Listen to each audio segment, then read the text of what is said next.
Falando da turma do Dilma, que só tem notícia negativa, antes de falar de Mossoró, mas porque tem a ver com a criminalidade, apresentador da Globo tem casa invadida por bandidos.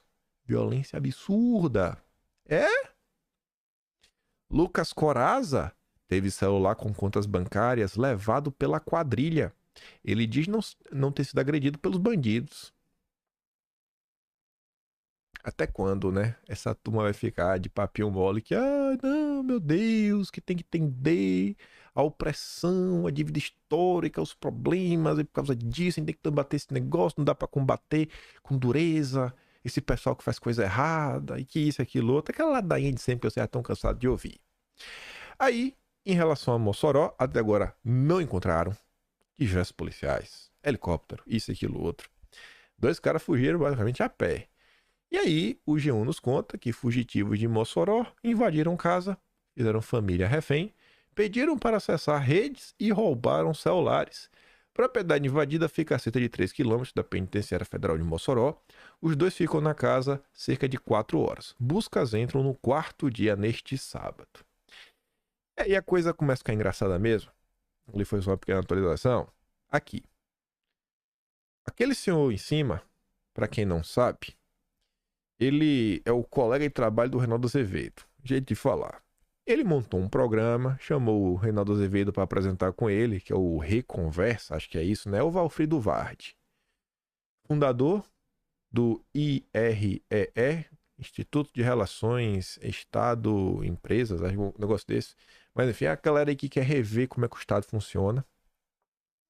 É um grupo que era acusado por parte da esquerda não identitária de, sei lá, fazer parte de uma esquerda globalista, né? Falei direito na esquerda, né? A esquerda não identitária fazer parte de um grupo globalista ligado ao Partido Americano, mas agora, como apoio o Lula, todo mundo esqueceu disso. O Alfredo Vardi é amigo pessoal do Boulos, já foi com Boulos para Cuba. O Alfredo Vardi também foi chefe do Moro. Quando o Moro deixou o governo Bolsonaro, o primeiro emprego do Moro, o Moro, gente, que combate o PT, foi pro Valfrido Vardi. Silvio Almeida era membro, não sei se deixou de ser, né, do IRE, do Valfrido Vardi. O PL 2630, a redação, quem construiu grande parte do texto, principalmente as adaptações lá do DSA da União Europeia para o Brasil, foi um membro do IRE, do Valfrido Vardi. A gente comentou isso ao longo de 2023. Mas depois dessa apresentação, pra você ter esse livro, o cara é muito petista, não é pouco, não é muito petista, é muito petista não, né? Porque ele vai falar, não, ele é filho do PT, tá? Ele é muito lulista pra valer. Pois bem, o senhor Valfrido Vardi mandou essa. O crime não gosta de Lewandowski no Ministério da Justiça.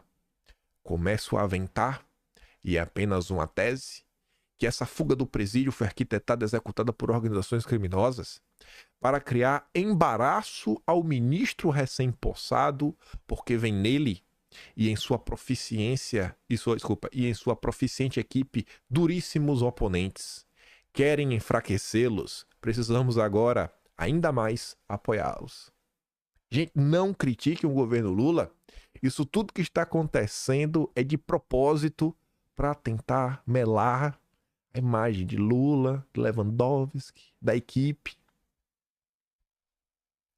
Depois dizem que a gente passa pano. Depois somos nós que passamos pano para Bolsonaro. Rapaz. E aí que chega o petista, que melou tudo. Que é o petista que trabalhou no presídio, como eu disse para vocês. É um rapaz chamado Guto. E ele fala, cara, eu trabalhei 2 anos na penitenciária.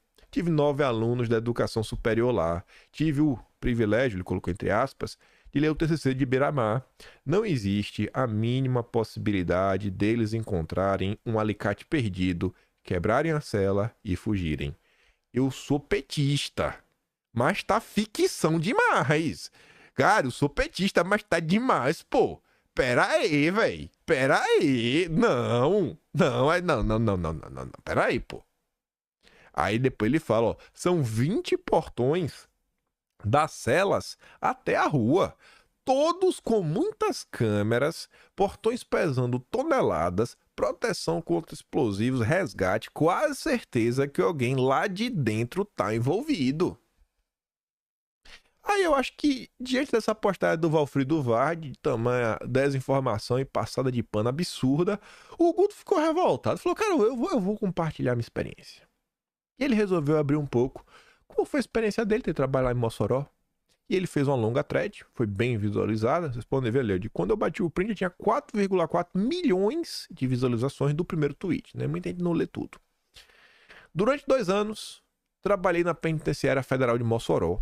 Foi uma das experiências profissionais mais importantes e desafiadoras da minha vida. Fui professor e não abandonei o meu olhar de pesquisador enquanto estive lá. Fiz esse fio para mostrar como tudo lá é muito sério. Aí o Guto fala, a roupa. Antes de iniciar as idas, a gente recebe um e-mail com informações sobre a vestimenta. Roupas sem nada de alumínio, botão, zíper, nada de jeans, só calça de academia, tênis apenas de pano e borracha. Cada profissional lá usa roupa de uma cor para ser identificado pelas câmeras. 15 dias antes de ir ao presídio, enviamos nossos documentos, são enviados para a inteligência em Brasília e colocam nossa vida de cabeça para baixo, fazem investigação profunda. Só entra quem tem um nível alto de confiança. Se não mandou documentos antecipadamente, não entra. Material de estudo, tudo impresso. Folhas numeradas, páginas coladas, nada de grampeado, encadernado, nada. Tudo é colado, nada de alumínio passa pelo portão. Celulares no carro, pendrives, nada. Detector de metais na entrada, nos corredores e nos pavilhões. Muito mais seguro que aeroporto. Mas eu ainda acredito na narrativa oficial. Eu prefiro ficar com a narrativa oficial, que saíram pela luminária, acharam o alicate, cortou lá a grade e foi embora. Eu prefiro acreditar na verdade oficial. Eu tô fechado com o Valfrido Vard. Os presos usam um tubo interno de tinta da caneta Bic para escrever. Ele recebe o tubo de manhã, é recolhido à tardezinha. Na cela, só colchão, livro, sua roupa, nada mais. Nem lençol tem, para que não façam alguma tragédia. Uma latrina, pia, um chuveiro a uns 6 metros de altura. Os presos estão sempre em celas individuais, saem 2 horas por dia para um pátio para tomar sol. Eles podem fazer atividade física em duplas, no máximo correr, fazer flexão, abdominal. Os mais perigosos ficam em regime diferenciado, não saem para nada. Os portões principais pesam toneladas. São uma prova de explosões, resgate, balas.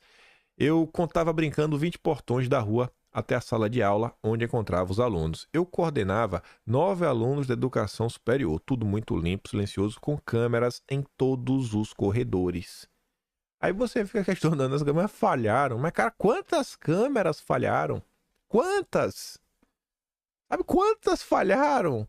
Porque pelo cara tá relatando que são várias. E ninguém viu. Ninguém viu os meninos fugindo. Meu Deus do céu. Detectores de metais e body scans em cada entrada de pavilhão. Inclusive os policiais penais que vão de um pavilhão ou ala para outra passam pelos detectores também. Livros, pastas, papéis e até garrafa de água tem que passar pelo detector. O preto tem câmeras fotográficas próprias. Eles mesmos registram atividades religiosas, médicas, educacionais e nos enviam as fotos posteriormente. Está rolando uma foto da parede quebrada dentro da cela. Eu acho muito difícil que seja verdadeira. O presídio é feito para funcionar e funciona. Essa fuga precisa ser investigada com todo rigor. Em 2 anos circulando pelos corredores, nunca vi presos perto de onde tem obras. Nunca vi prestadores de serviço próximos às celas. Nunca vi erro. Segundo o petista Guto. Nunca vi coisas estranhas. Policiais penais educados chamam os presos pelo nome, pedem licença para entrar na sala de aula, pedem que a gente saia para retirá-los e levar de volta para as celas.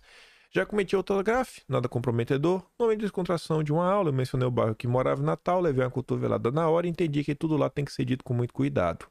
As penitenciárias federais brasileiras são referência. Uma falha como essa deve ser apurada com rigor e sem populismo penal.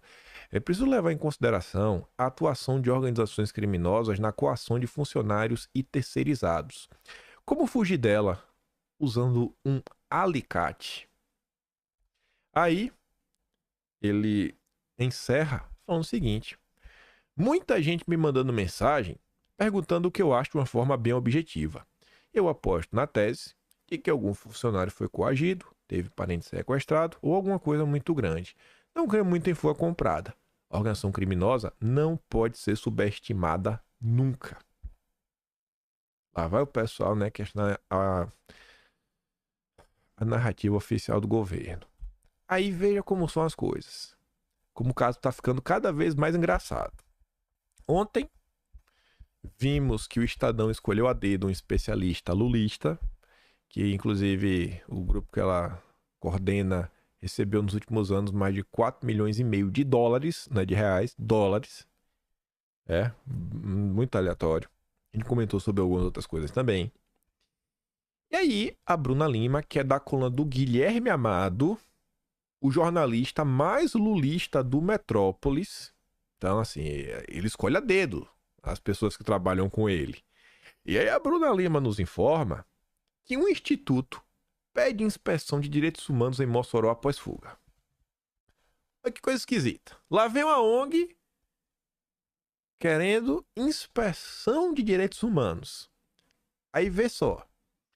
O Instituto Anjos da Liberdade pediu ao CNJ que o órgão fiscalize eventuais violações de direitos humanos na Penitenciária Federal de Mossoró após a fuga de 2 detentos na última quarta. O Instituto pediu que a fiscalização do CNJ seja acompanhada por técnicos do Comitê de Combate e Prevenção à Tortura e que possa ser feita em todas as unidades prisionais federais. Também foi requisitada uma auditoria das condições da saúde física e da cabeça dos detentos. Não estou entendendo nada, né? Qual a justificativa por trás disso?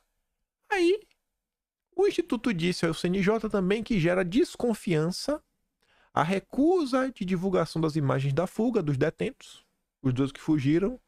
O documento enviado ao órgão fala em farsa e ocultação de evidências, argumentando que violações de direitos podem ter ocorrido com Rogério e Davidson dentro da unidade. Pronto.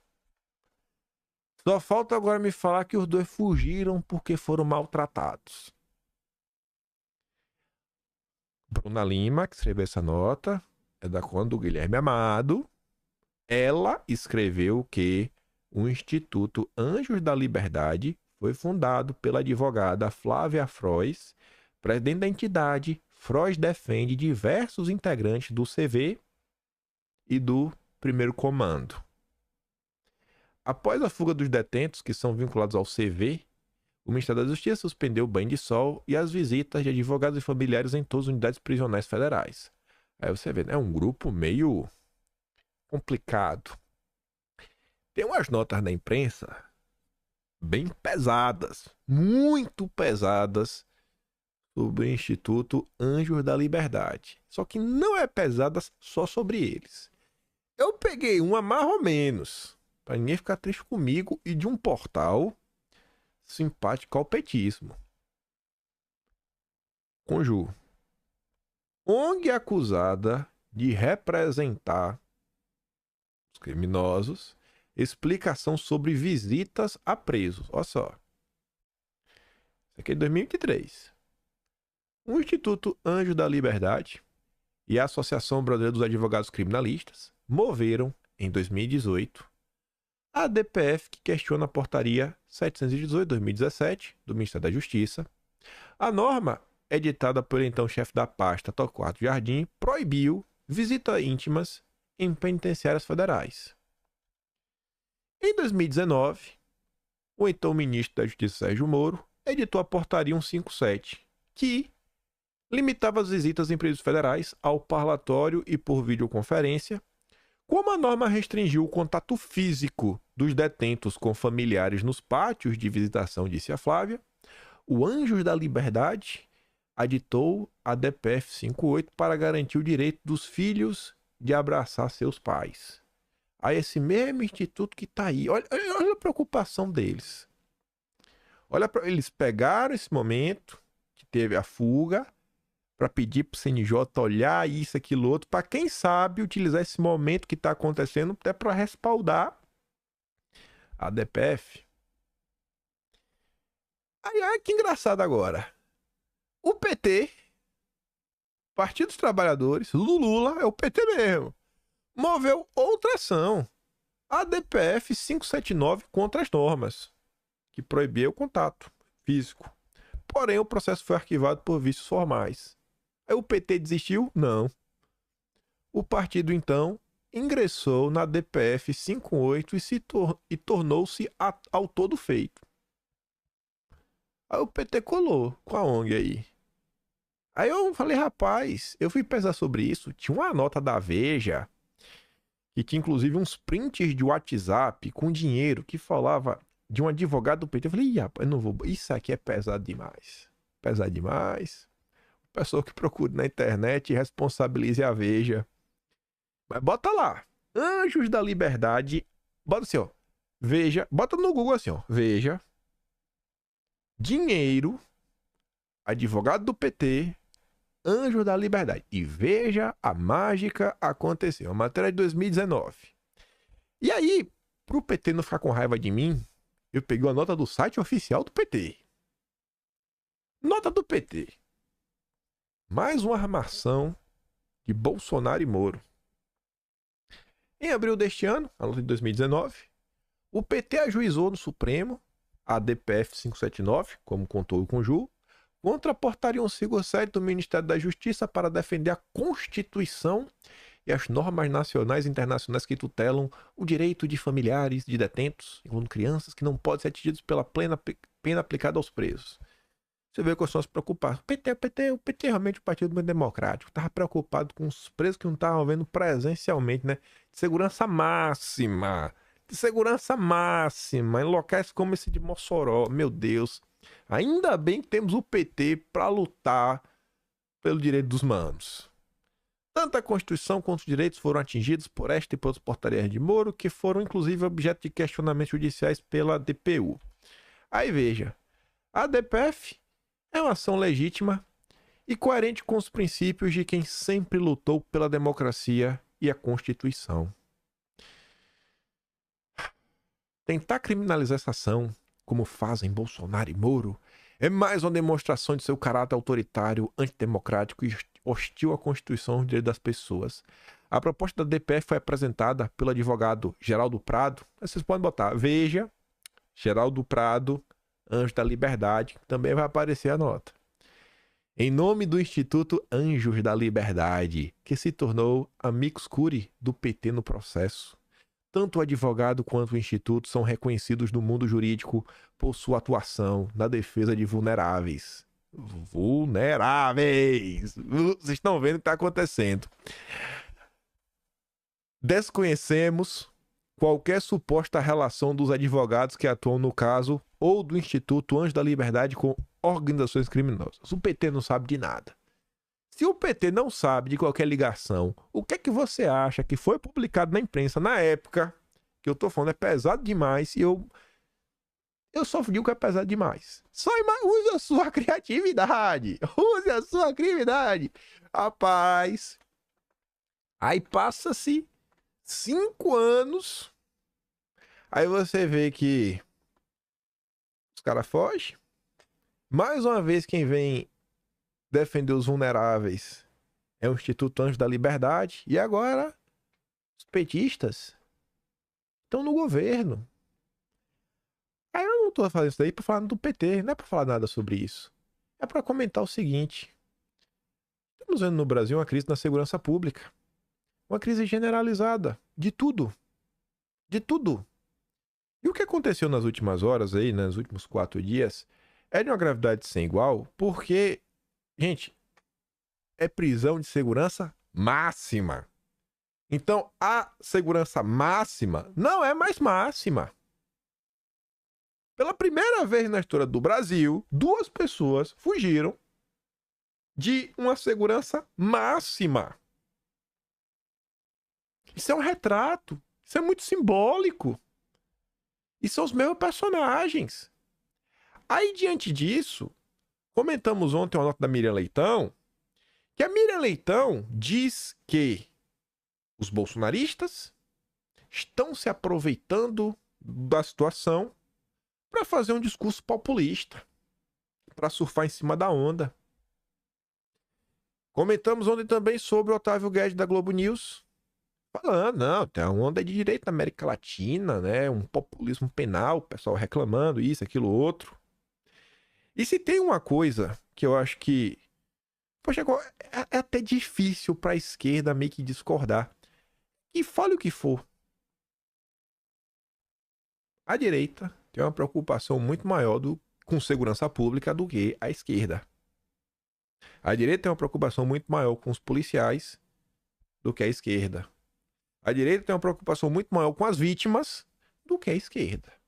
E quando você olha os números do governo Bolsonaro e as ações que o governo Bolsonaro fez em prol da segurança pública, você vê que isto é algo inegável.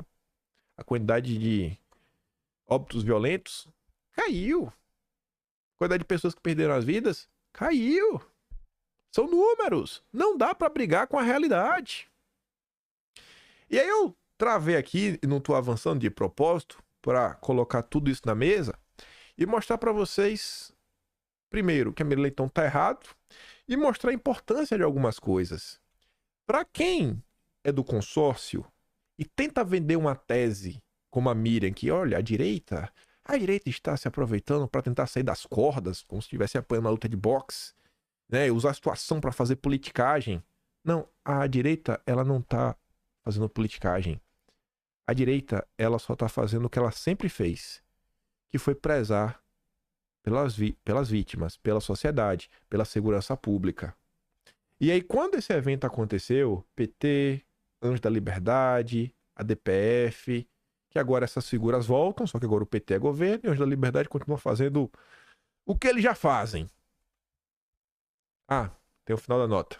Repudiamos qualquer tentativa de associar o PT ao crime e tomamos medidas contra quem fizer tal associação caluniosa. Não tô falando nenhuma dessas. Então, enfim, ó. 6 de outubro de 2019. Aí que tá. Em 2019, quando teve toda essa confusão, foram divulgadas as coisas na época, olha que apresentou uma moção de repúdio. O senhor Felipe Barros, que, se eu não me engano, um bolsonarista, deputado federal pelo Paraná, filiado ao PL de Jair Messias Bolsonaro. E a crítica se dá exatamente nessa moção de repúdio, ó, requer a aprovação da moção de repúdio ao Instituto Anjos da Liberdade e o Partido dos Trabalhadores. Segundo Felipe Barros, por defender interesses aí que são ruins, e com esse interesse, aqui embaixo, ó, para questionar a revista da portaria, que é um 57, e defender os interesses, segundo o Felipe Barros, da turma do Val, o Partido dos Trabalhadores e o Instituto Anjos da Liberdade se uniram e propuseram a DPF 579 junto ao Judiciário Supremo Tribunal, né? Enfim. E aqui eu queria comentar com vocês uma coisa. Veja que quando acontecem eventos, mais do que mostrar a inabilidade da esquerda de trazer soluções para o Brasil, você, poxa, olha que tá errado, olha que tá isso, olha aquilo outro. Veja como tem um gostinho melhor quando você mostra que, olha, a esquerda propõe isso e dá errado, e a direita propõe isso. E aí pode vir um petista, pode vir um isentão, pode vir uma pessoa que não acompanha a política, aí essa pessoa te pergunta, e a direita realmente propõe isso? Será? Será que não é politicagem, como disse? Eu prefiro acreditar na Miriam Leitão. E aí você se vale de um documento oficial de 2019. Um documento oficial de 2019 para registrar. Não foi uma. Aí você pode falar, não é uma simples indignação de Twitter, um videozinho que gravou no Instagram. É um deputado federal fazendo um requerimento de moção de repúdio. Você vê que realmente assim indignou tanto que levou o repúdio, porque a direita não concorda com essas ONGs, não concorda com essas iniciativas, com esse tipo de ADPF. Olha a importância de fazer as coisas, deixar as coisas registradas. Na época, o pessoal fala, essa nota de repúdio, serve de quê?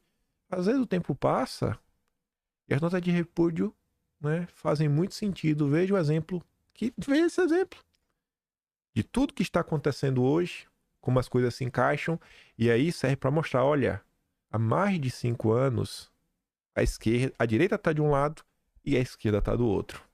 Há mais de 5 anos, o Anjo da Liberdade está de um lado, o deputado Felipe Barros está do outro. Acho que é muito mais convincente, né, quando a gente mostra isso. Porque eu falei, nossa. E depois vão lá, pesquisem.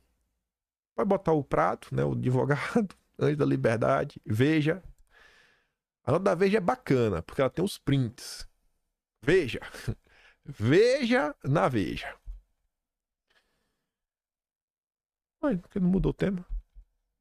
Ah, tá. É pra mudar de tema aqui já. Pra falar do dia. Vamos fingir que a gente mudou. Mudando de assunto agora, sem mudar, pra gente continuar falando do miserável. O senhor Dilma plantou um pé de oliveira em embaixada e perguntou quando nascem as uvas. Aí ele perguntou quando é que nascem as uvas, né? Só que uma oliveira não dá uva, dá azeitonas. Esse é o presidente brasileiro.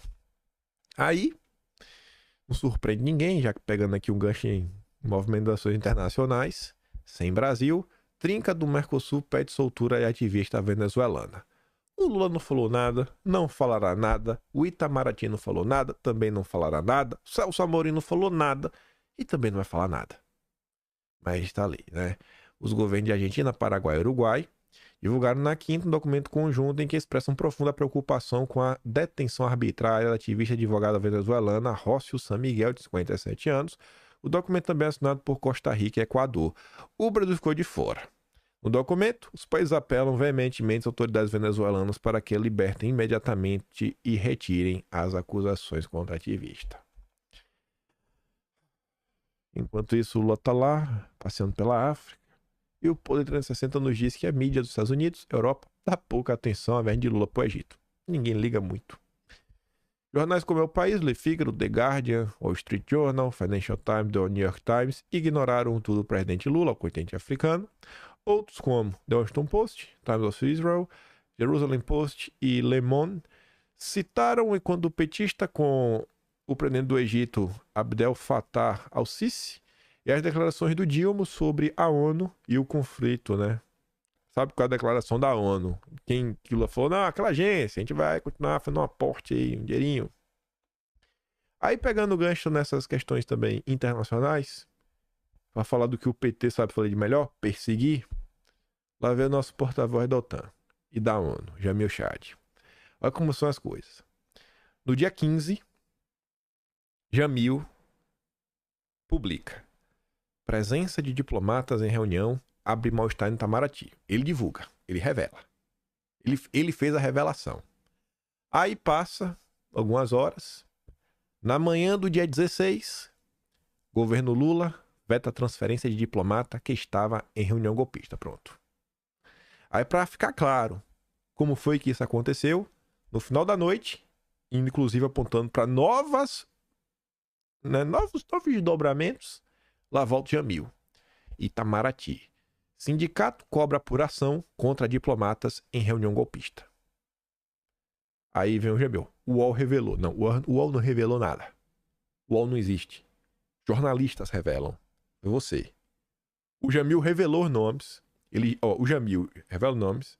Aí os petistas usam as matérias do Jamil para validar a perseguição. Aí o Jamil revela que a perseguição vai acontecer por causa da revelação que ele trouxe. E depois ele traz o desdobramento da perseguição.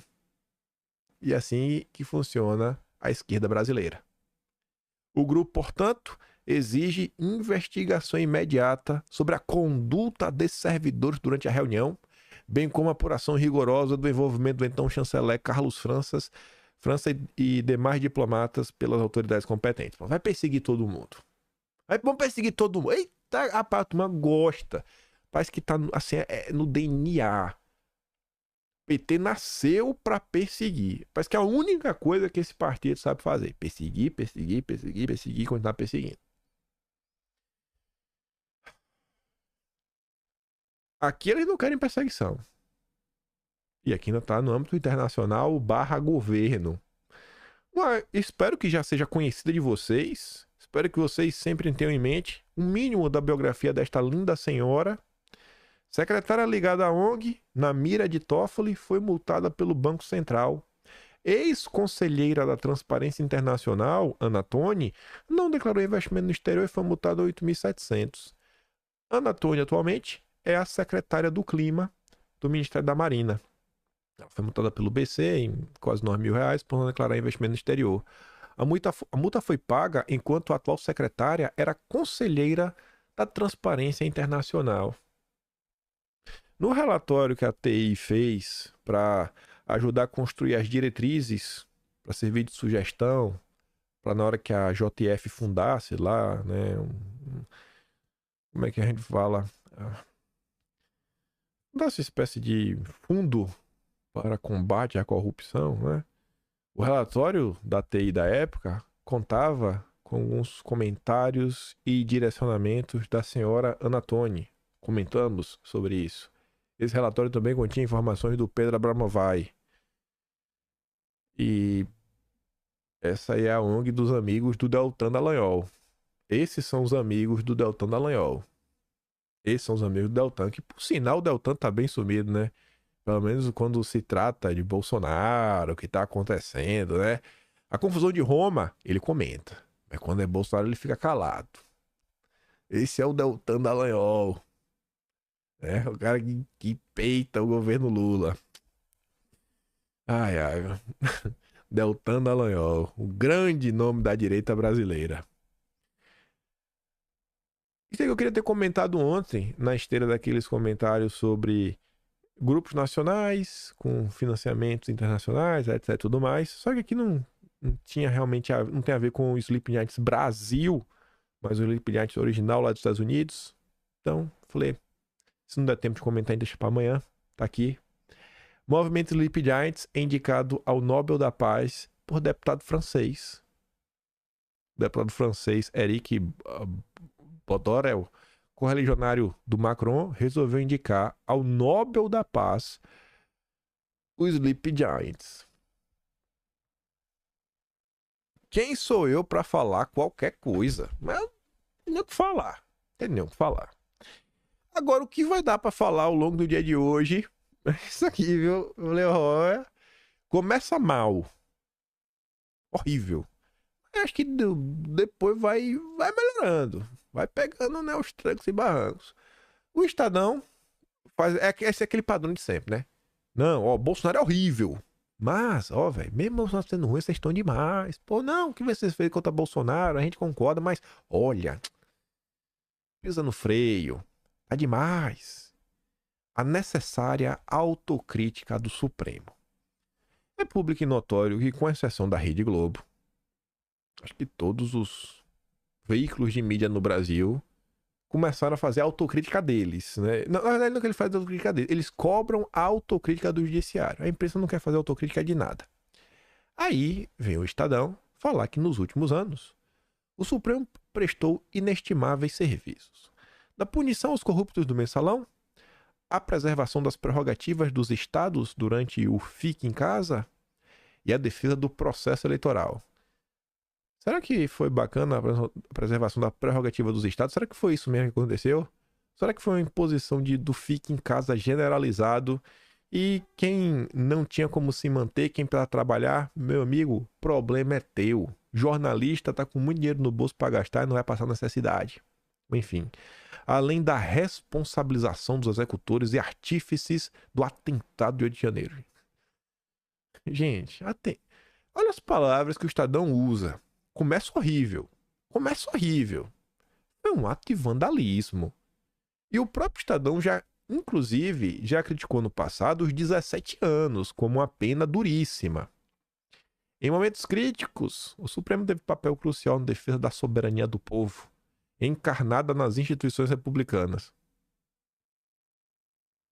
O povo. E, no entanto, o sentimento desse mesmo povo em relação à mais alta instância é de desconfiança. Então, talvez não defendeu o povo, né? Defendeu vocês.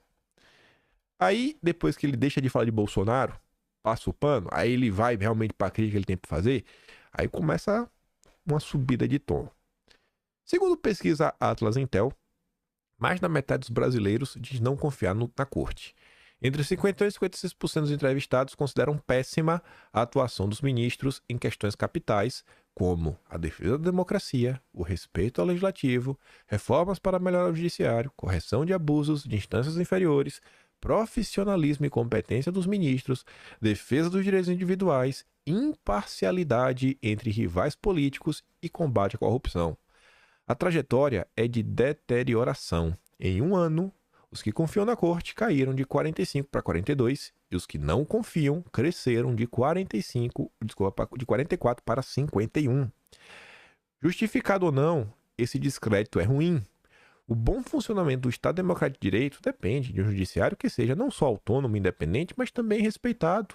A percepção ideal da justiça é de um quadro de servidores qualificados que julgam conflitos sobre os quais não têm parte, aplicando leis que não criaram.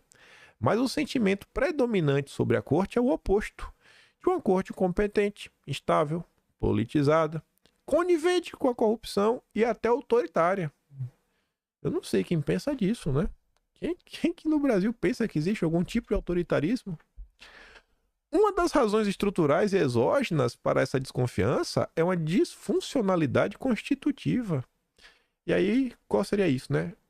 Também da Constituição. A forma como a Constituição foi feita. O Estadão diz, os constituintes pecaram por excesso. Confeccionaram a carta abrangente, pormenorizada e atribuíram à Corte Constitucional competências excessivamente amplas, inclusive sobre as matérias penais e administrativas. E aí, a Constituição obriga a arbitrar sobre controvérsias que em outras partes do mundo são deixadas a outras instâncias judiciais, ou sobretudo a política. O judiciário é sobrecarregado e tragado por paixões partidárias. Essa disfuncionalidade incentiva o oportunismo político. As esquerdas com frequência minoritárias nas casas recorrentemente tentam reverter na corte políticas que perderam no voto. Assim, sempre. E a direita. Aí tem que criticar os dois, né? Populistas à direita, insatisfeitos com prerrogativas das minorias. Não. Olha só, o Estadão acabou de falar que teve o jogo democrático, a turma judicializa porque não aceita perder, aí a esquerda tá errada. Aí a direita, por discordar do que acabou de acontecer e que o Estadão falou que é errado, tá errado também. Tá errado também. Populista da direita satisfeito com prerrogativas das minorias elegem a corte como inimigo público número 1 quando esta não se dobra à vontade do povo. Não, você, meu Deus, foi o que acabou de falar, filho de Deus. Você acabou de falar que a esquerda perde, judicializa, e isso é errado. Aí a corte vai dar vitória pra esquerda. Aí a direita fica puta da vida. O Estadão tem que se decidir. Isso aqui é um contrassenso. Ou o errado é a judicialização por parte da esquerda, ou errado é a direita que acha ruim quando a esquerda judicializa. Ou a esquerda está defendendo a democracia, ou a esquerda está errada. Mas tudo bem. Tudo bem. Deu para perceber que ele pelo menos está dizendo, olha, está muito ruim, façam alguma coisa. Porque estão caindo em descrédito. Não vai mudar muito nas coisas hoje. A gente não sabe do dia de amanhã. Esse descrédito, vocês têm que lembrar, está cada vez mais associado à esquerda, ao PT. As pessoas estão começando a enxergar como se o Poder Judiciário e o petismo fossem uma coisa só. E eu acho que o Estadão tem essa preocupação. Porque o tempo pode passar e começar a surgir, do mesmo que teve uma onda antipetista, poder ter algum tipo de onda que vai fazer com que cada vez mais pessoas de direita sejam eleitas. Eu acho que essa é a preocupação deles. Aí depois ele fala, não disse exime os ministros de fazer um exame de consciência. A maior causa da deterioração da autoridade não é sua atuação em defesa da democracia ou da Constituição, mas os abusos cometidos a pretexto dessa defesa. invasões de competências legislativas, protagonismo midiático, atropelamento do processo legal, relações promíscuas com poderosos de turno. Aí agora, depois de toda essa ladainha que o Estadão falou, inclusive da direita, o mesmo Estadão, no mesmo editorial, diz que um exemplo cristalino são as arbitrariedades nos inquéritos contra atos antidemocráticos, chamados milícias digitais, as fake news. Mas tu não acabou de falar que, pô, não, defender a democracia é importante, prender o povo, fez isso, fez aquilo outro. Aí agora tu tá falando que foi arbitrário. Mas tá criticando, né? E esse vai rodar no final do dia. Por que tá criticando? Outros são as revisões monocráticas do Toffoli, nos acordos, no âmbito da Lava Jato. Aí ele fala que de instância saneadora do lavajatismo, o Supremo se converteu em anti-lavajatista, instaurando um neolavajatismo. E encerra falando que de guardiões do Estado de Direito, alguns ministros se auto-atribuíam a missão de vigilante da política. Mas a população começa a se perguntar quem, afinal, vigia os vigilantes. Outros se mostram impacientes com a ordem jurídica e, ao invés de serem seus operadores, querem ser seus reformadores para curar injustiças sociais. Mas a população parece esperar deles algo mais modesto, que apenas cumpram a lei e respeitem o Estado democrático de direito. Para o Estadão está reclamando, para a Veja está reclamando, para a Folha de São Paulo está reclamando, todos menos a Globo estarem reclamando, eu acho que eles estão percebendo o que está acontecendo ao redor do mundo. Que por mais que a direita esteja sendo perseguida, ela segue crescendo. E eu acho que o pessoal está vendo que cedo ou tarde, e cedo ou tarde não significa ano que vem, esse mês, 5, 10... Gente, em algum momento, a coisa vai virar. Em algum momento, a direita vai ter maioria. A sorte deles é que eu não acho que a direita é revanchista. A direita não é perseguidora como é o PT. A direita não vai sair perseguindo pessoas da máquina, até porque Bolsonaro não fez isso. Mas, uma vez que a direita realmente se instale com maioria legislativa, ela vai vir para ficar. Vai ter mudanças profundas na sociedade. Eu acho que a turma não vai ficar dando vida mole para ungueiro. Não vai dar vida fácil para quem quer fazer coisa errada. Vai tirar muita obra do papel. Quem não quer ver o Brasil decolar, vai ter que engolir o Brasil decolando. Quem tá feliz porque o Lula sabota a Petrobras, não deixa que se explore a margem equatorial, vai ver a margem equatorial ser explorada. Quem quer que o Brasil continue sendo uma colônia, quem ganha com monopólio logístico, vai ver o Brasil construindo linhas férreas. Quem ganha com a indústria da seca, vai ver o povo bebendo água. E isso liberta a população. E o Estadão, como o grupo mais golpista da história do Brasil, tá no golpe da República, tá no golpe de 30, tá no golpe de 64, tem todos os golpes. Tava lá, Júlio Mesquita e o Júlio de Mesquita Filho. O Estadão sabe que a posição dele pode estar ameaçada. Dele, das grandes famílias nacionais, dos oligopólios. Eles estão falando, vamos tentar manter as aparências, porque o povo tá acordando. O povo tá acordando. Gente, presta atenção. E vamos falar rapidinho. Tá aqui já batendo a hora, mas dá para comentar um pouco sobre eleição. Quem tá falando disso já? Bolsonaro veta alianças do PL com o PSD nas eleições municipais. Candidato do Kassab, eu não apoio. E a explicação ela é bem plausível. Que você vê, ó. Deixo claro. PSD do Kassab eu não apoio ninguém, tá ok? Diz Bolsonaro em um áudio vazado, ao qual o Estadão obteve acesso. A conversa era sobre eleição em precedente prudente. Mas segundo bolsonaristas ouvidos pela reportagem, o veto é amplo e se estende por todo o país. Aliados do ex-presidente relatam que Bolsonaro culpa o Kassab pelo voto favorável de todos os deputados e senadores no seu indiciamento e de várias pessoas na CPMI do dia 8.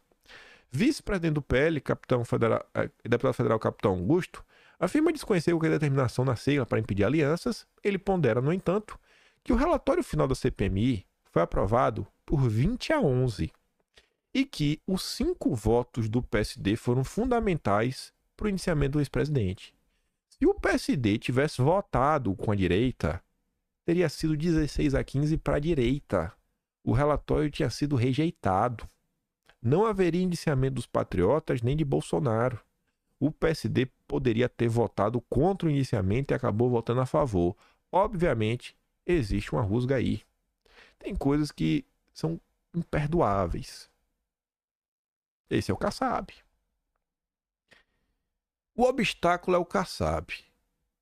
Lula e o Pacheco atuam para que os seus partidos PT e PSD cheguem a um acordo para o lançamento de uma candidatura para a Prefeitura de Belo Horizonte. Há, porém, um obstáculo: Gilberto Kassab. O presidente do PSD quer que o atual prefeito, Fuad Noman, dispute a reeleição. O PT, por outro lado, defende a candidatura do deputado federal Rogério Corrêa. Lula quer o PT de cabeça de chapa e o PSD de vice. E o Kassab quer o PSD de cabeça de chapa e o PT de vice. E aí não estão se acertando. Mas a disputa entre Lula e Kassab é para ver quem está em cima e quem está por baixo.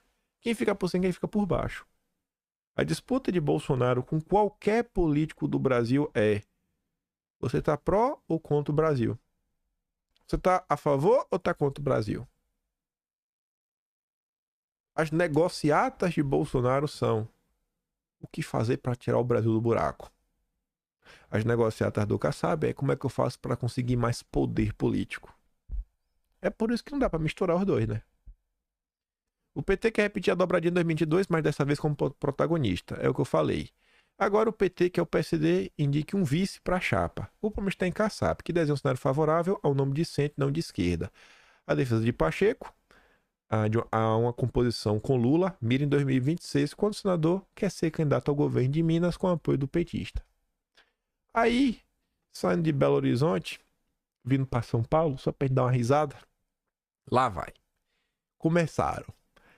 Aqui não tem condição, bicho. Nós versus eles. Tá lá o Kataguiri. Eleições em São Paulo. Pré-candidato de direita, só eu. Pronto. Agora eu quero entender como é que Kim Kataguiri quer votos se ele pregou voto nulo. Ainda que ele não tenha um vídeo explícito pregando o voto nulo, o cara trabalhou contra Bolsonaro 4 anos. Protocolou pedido de impeachment junto ao PT e o grupo que ele faz parte, esse sim, pregou amplamente o voto nulo. Aí agora ele quer ser votado. Kim Kataguiri critica Nunes e defende união da direita em torno de candidatura própria. Aí o Constantino fala: Kim quer apoiar o Ricardo Salles? Pois a alternativa é pensar que o MBL, uma vez mais, quer se colocar como a direita. Aí que engraçado. Vem um rapaz ali chamado Junito. Bolsonaristas já tiveram a presidência da República. Hoje estão fazendo campanha pro Boulos. Amanhã vão sumir. Os caras têm que utilizar de fake news para tentar engajar suas próprias bases, né? Porque, gente, não tem ninguém fazendo campanha pro Boulos. Isso é a coisa mais óbvia do mundo. Mas deixa lá. Deixa o MBL fingindo. Deixa as crianças, os jovens, né? A pessoa de 15 anos, 14 anos que segue o MBL acreditar que é verdade. Os pais que têm que tomar conta. Aí vem o André Guedes para aumentar. Ele achou que a mentira tava pequena. Falar que existe gente apoiando o Boulos é pouco. Tem que aumentar o tamanho da mentira. Amanhã estarão votando no Lula, como muitos já votaram no passado. Pronto. Agora os bolsonaristas fazem campanha pro Boulos e votam no Lula. Aí chega um rapaz chamado Wellington Monteiro e tirou o André Guedes do sério, né? Ainda tirou a máscara. Nunca mais... Ele respondendo, né, sobre votar no Lula. Nunca mais.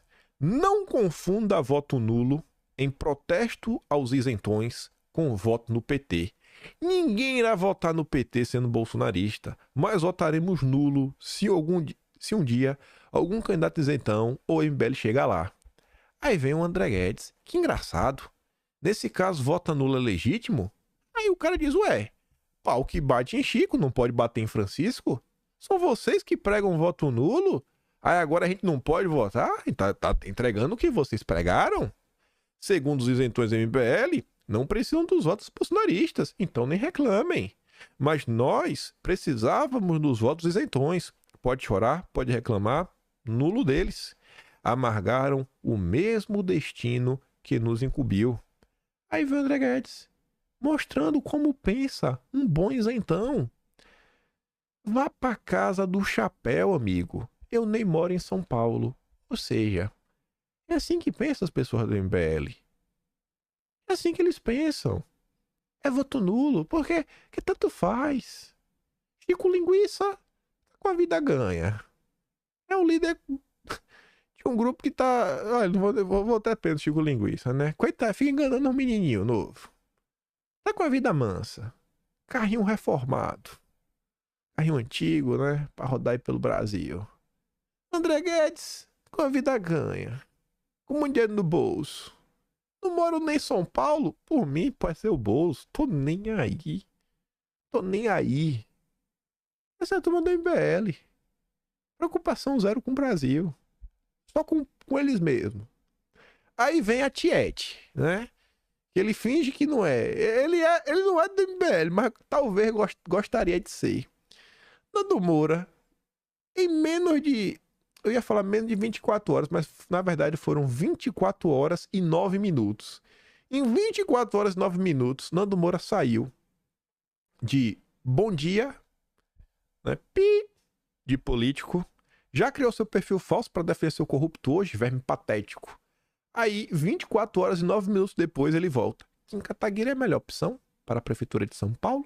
Aqueles que dizem o contrário são todos vassalos dos dois maiores corruptos desse país, podem verificar? É disso que diz, né? Só vale ser do meu político. Só vale voto nulo se eu quiser. Um dia, para a coerência desaparecer. Só pode ser vassalo do político que ele gosta. Aí o Rafael Gloves posta, né? Essa grande imagem aqui, ó, do Kataguiri ali ao lado do José Guimarães. Concordo. E ao lado do Guimarães, Jandirão, Benedito Iglesias, mostrando que a direção é para a direita. Aí, nesse âmbito ainda de eleição, vem o Emílio conversando com o Diogo Portugal para falar um pouco mais sobre esse movimento dos isentões. Escuta só. O Gentili é um cara, eu gosto muito do Gentili, mas eu acho ele muito bobo. Ô, velho, por quê, velho? Sabe por quê? Pô, velho. Porra, o Gentili faz um puta programa legal, tá no SBT, porra. Cara bom, já. Ele fica brigando no Twitter. Ele fica brigando com o João Carlos. João Carlos 1614. Cara de louco. Aí João Carlos 16. Eu falo, porra, cara nem existe. É um cara, João Carlos 1614, que fala pro Gentili, ele fica lá. Mas e não é rendendo bloco isso daí? eu não sei, cara. Ele rende bloco. Eu não sei. Eu tô de saco cheio, velho.